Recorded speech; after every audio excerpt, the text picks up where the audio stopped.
ನಮ್ಮೆಲ್ಲ ಆರಾಧ್ಯವಾಗಿರುವ ಶ್ರೀ ಪಾದಾರವಿಂದಗಳಿಗೆ ಪಡಮಟ್ಟು.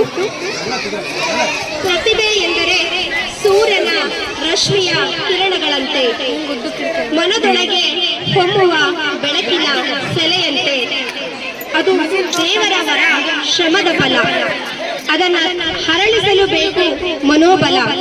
ಪ್ರತಿಭೆ ಕಾಣಿಸಲಿ ಹಾಡಿನ ಲಯದಲ್ಲಿ, ನೃತ್ಯದ ತಾಳದಲ್ಲಿ.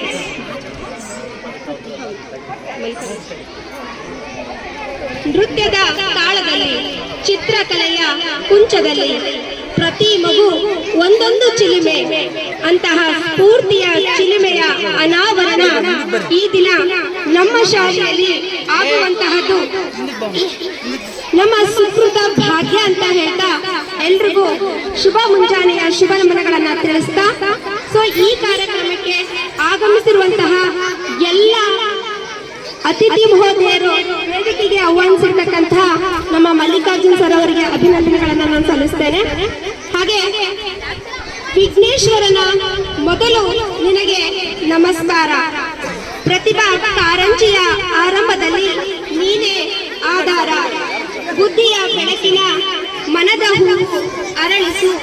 ನಮ್ಮ ಪ್ರಯತ್ನಗಳಿಗೆ ಯಶಸ್ಸು ಕರುಣಿಸು ಎಂದು ವಿಘ್ನೇಶ್ವರನ್ನ ಮೊರೆ ಇಡುತ್ತಾ ಅವನ ಕೃಪೆಯನ್ನ ಬೇಡಲು ನಮ್ಮ ಶಾಲೆಯ ವಿದ್ಯಾರ್ಥಿನಿಯರು ವೇದಿಕೆಗೆ ಆಗಮಿಸ್ತಾ ಇದ್ದಾರೆ.